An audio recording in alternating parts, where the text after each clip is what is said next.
தமிழ் உறவுகளுக்கு வணக்கம். இன்றைக்கி நம்ம கிச்சனில் எதை பற்றி பார்க்க போகிறோம் அப்படின்னா, ஒரு சில பேருக்கு பூரி எவ்வளவு தான் செஞ்சாலும் உப்பலாக வர மாட்டேங்குது, பஃபியாக இருக்க மாட்டேங்குது அப்படின்னு ஃபீல் பண்ணுறீங்க.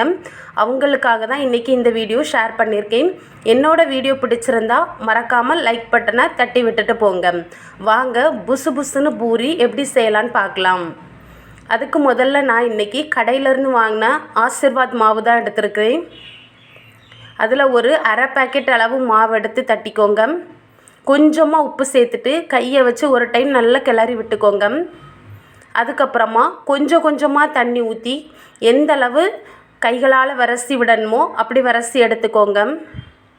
சப்பாத்திக்கு மாவு பிசையும் போது சாஃப்டாக பிசையணும். பூரிக்கு கொஞ்சம் திக்னஸ் அதிகமாகவே பிசைஞ்சு எடுத்துக்கோங்க. அதுக்காக ரொம்ப ஹார்டாகவும் வேண்டாம், ரொம்ப சாஃப்டாகவும் வேண்டாம். மீடியம் கன்சிஸ்டண்ட்டில் அழகாக பிசைஞ்சு எடுத்துக்கோங்க.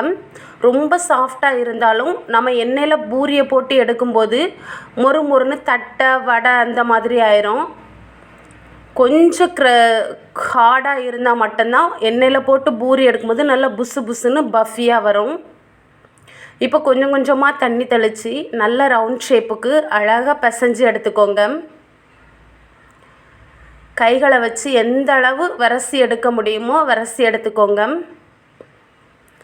இப்போ ஓரளவுக்கு நல்லா விரசி எடுத்தாச்சு. இந்த டைமில் பார்த்திங்கன்னா மாவு நம்ம கைகளில் தொட்டு பார்க்கும்போது கையில் ஒட்டக்கூடாது. அப்படி ஒரு பால் ஷேப்புக்கு விரசி எடுத்த பிறகு கொஞ்சமாக எண்ணெய் அப்ளை பண்ணிக்கோங்க. லைட்டாக பண்ணால் போதும்.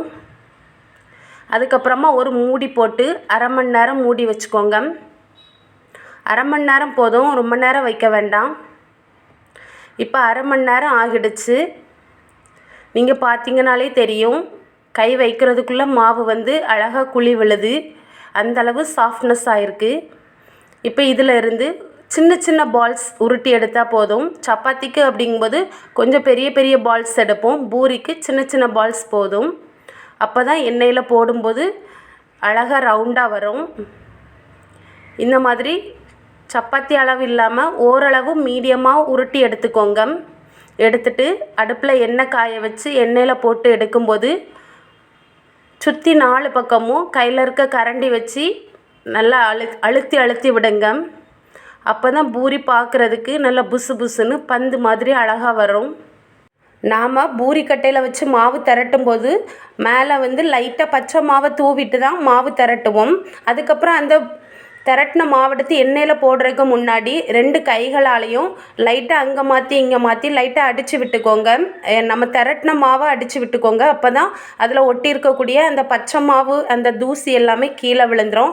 அதுக்கப்புறம் எண்ணெயில் போட்டு பொரித்து எடுக்கும்போது நல்லா புசு புசுன்னு உப்பலான பூரி கிடைக்கும். கண்டிப்பாக வீட்டில் ட்ரை பண்ணி பாருங்கள். தேங்க்யூ.